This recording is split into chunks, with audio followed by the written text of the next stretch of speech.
The commissioning of BRP Miguel Malvar in May 2025 marked a defining moment for the Philippine Navy.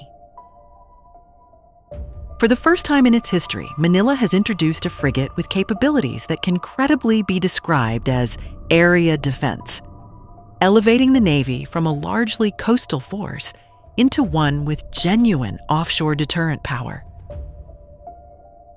This is more than just the arrival of a new warship.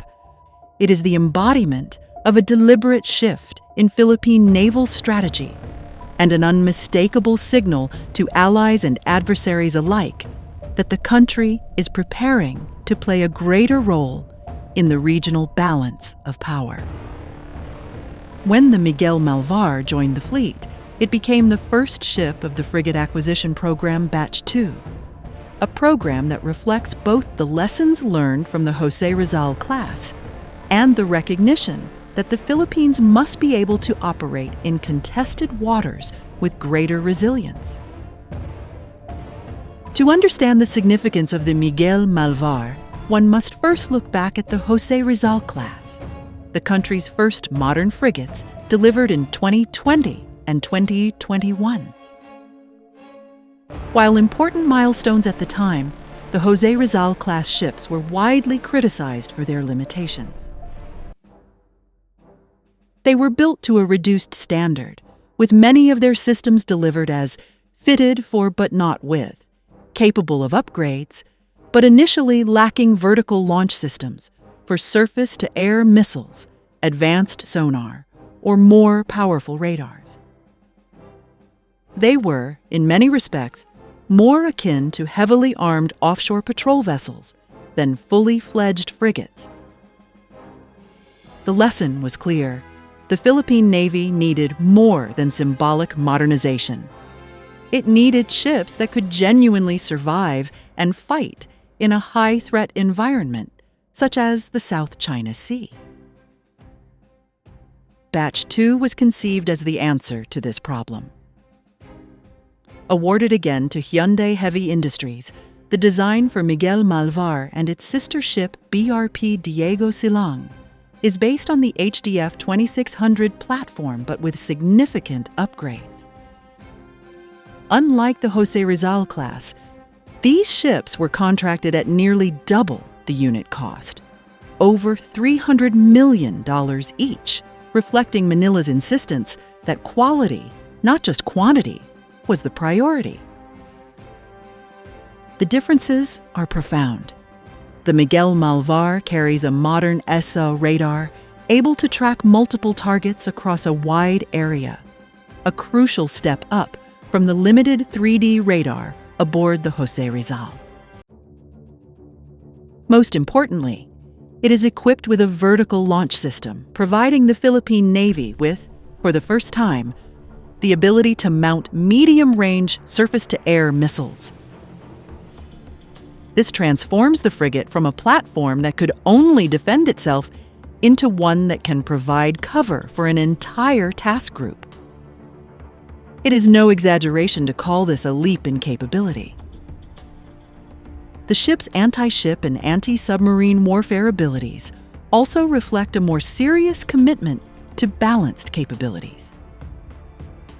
Anti-ship missiles, likely Haixiong SSM-700K, but potentially expandable to Harpoon or Naval Strike Missile in the future, give the Miguel Malvar a credible deterrent against surface combatants.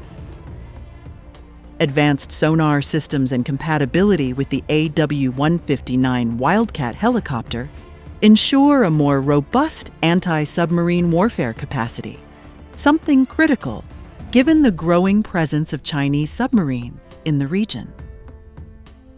The larger size and endurance of the vessel allow it to remain on station longer, protecting Philippine interests in the West Philippine Sea. In short, where Jose Rizal was a compromise, Miguel Malvar is a statement. The Philippines intends to field a navy capable of genuine combat power projection. Strategically, the arrival of Miguel Malvar closes a gap that Manila's adversaries, especially Beijing, have long exploited. For years, Chinese Coast Guard vessels and maritime militia have harassed Philippine ships under the implicit protection of China's Navy and Air Force. With limited anti-air capability, the Philippine Navy could not credibly protect its own surface forces beyond coastal waters. That vulnerability has now begun to close. An operational VLS-equipped frigate signals to Beijing that any confrontation at sea carries higher risks. It also reassures allies, such as the United States, Japan, and Australia, that the Philippines is no longer a mere bystander in its own waters, but a participant contributing to collective deterrence. Regionally, the impact is equally significant. Compared with Vietnam's Gepard-class frigates, Indonesia's Sigma 10A5 and upcoming FREMS, or Malaysia's troubled Maharaja Lele-class, the Miguel Malvar brings the Philippine Navy closer to the regional average in terms of high-end combatants. This alters perceptions. Manila, long seen as the weakest naval actor in Southeast Asia, is now moving into the mainstream of regional maritime power. While the Philippines will not match Indonesia or Vietnam in numbers, its qualitative improvements mean that its fleet is no longer an easy target in any confrontation. Of course, one ship does not change everything.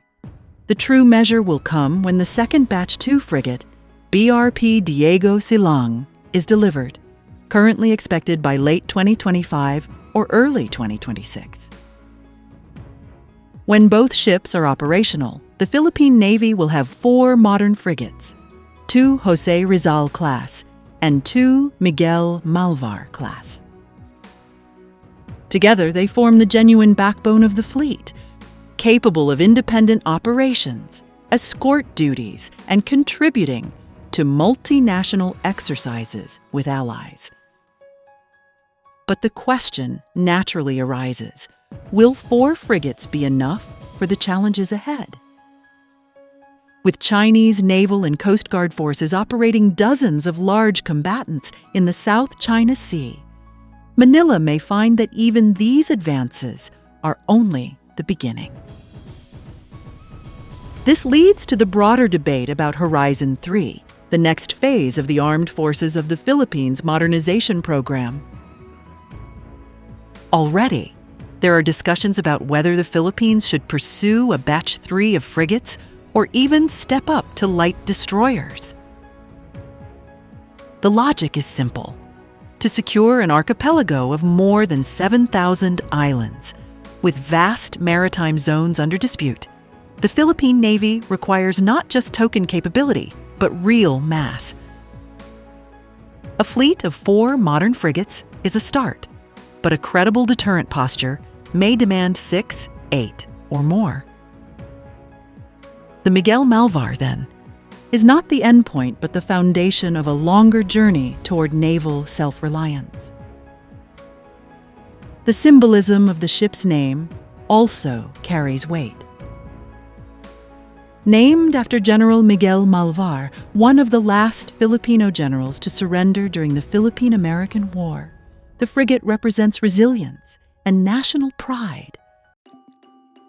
Commissioning it during the 127th anniversary of the Philippine Navy underscores the message, this is about sovereignty, dignity, and the determination to stand firm in contested waters. It is a narrative designed to inspire both the Navy's sailors and the nation as a whole. For viewers, the takeaway is clear. The BRP Miguel Malvar is not just another hull in the water. It is a leap forward in capability, a milestone in the Philippines' naval modernization, and a strategic signal to the region. With its advanced sensors, weapons, and endurance, it marks the moment when the Philippine Navy begins to move from symbolism to substance. But it also raises the stakes. China will notice, so will ASEAN neighbors, The question is whether Manila will sustain this momentum, follow through with Diego Silang, and prepare for an even larger Batch 3 in the years ahead. So what do you think? Does the arrival of Miguel Malvar, soon to be joined by Diego Silang, give the Philippines enough naval strength to deter aggression in the South China Sea? Or is this only the beginning of a much longer journey toward a balanced and credible maritime force?